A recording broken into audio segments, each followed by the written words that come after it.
이승균 선생님께서는 여러분이 그 보셨던 영화 살인의 추억에 실제 그 연쇄 살인 사건을 담당하셨던 형사 선생님이세요. 화성 사건은 80년대 중반부터 후반까지 모두 한 3개 관내에서 10명의 부녀자가 살해된 사건입니다. 그 사건에 약 5년 동안 그 수사를 하면서 범인 검거하지 못했기 때문에 재결은 불명예스로 추억이 남았습니다. 살인의 추억이란 영화에서 보면은 진짜 그 형사가 그 목욕탕을 가잖아요. 그래서 털 없는 사람, 무모증 환자. 그건 그렇게 직접 이렇게 그렇게 진짜인가요? 아니세요? 그렇죠.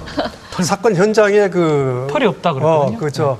채무라는 것이 별로 없기 때문에 혹시 털 없는 사람이 와서 범행을 하지 않았는가. 하지만 그건 극소수의 의견이고 참고로만 했었을 뿐이에요. 범죄자의 혹시 채무가 나올까 해서 조사했는데 안 나오니까. 그럼 정말 개인적 질문인데요. 혹시 의심갈 만한 용의자는 유력한 용의자 있었습니까?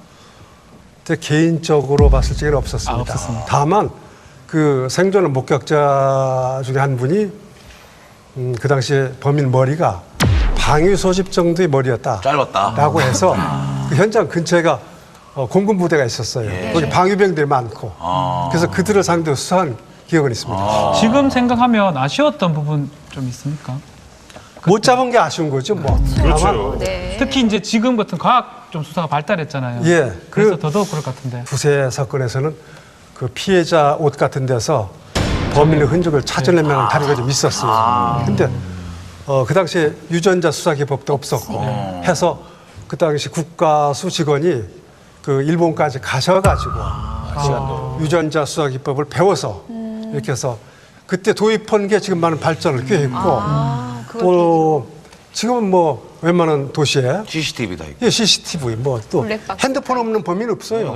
그러다 보니까 여러 가지 그 과학적 기반이 잘 돼 있어. 그 사건을 맡았던 분들이 안 좋았다고 다. 그 사건을 걱정하셨더라고요. 예, 사건 수사다가 현장에서 쓰러져서 지금도 반신불수로 사는 분들도 있고 부상당하셨어. 또 범인 못 잡았다고 해서 징계 책임을 지고 옷을 벗은 분들도 있고 또 건강 약화돼서 죽은 분들도 있고 그렇습니다. 그래서 화성 사건은 우리 모두가 피해자입니다. 어머니. 다 피자시죠.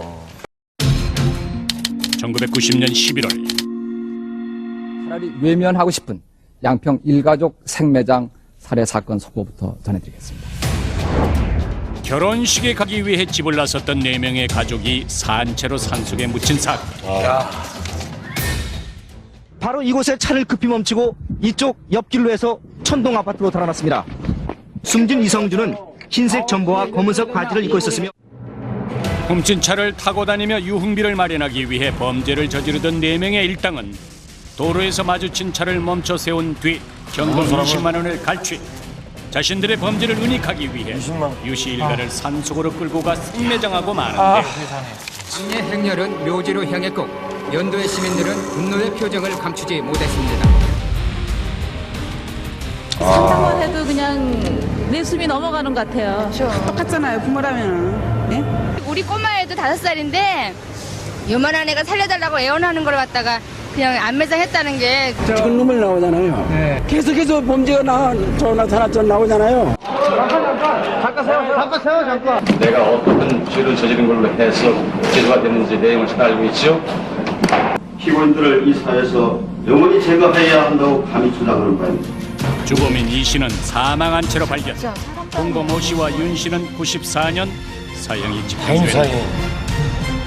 야, 어떻게 사람을 저렇게 생각? 아니 20만 원 때문에 그렇다는 게 아니 이게 이런 유형이 이제 묻지마 범죄라고 하는 거 아니겠습니까? 정말 어이없다. 예, 수많은 살인 사건 현장을 많이 가봤지만은 저렇게 흉악한 사람은 처음 봤는데 특히 그 사체를 꺼내서 부검해 보니까 기도에서 목과 코 이런 데서 숨을 쉬었기 때문에 모래가 들어갔어요. 그러니 참 가장 흉악한 범죄라 동기도 큰 없이 저런 사건이 흉악범의 한 페이지를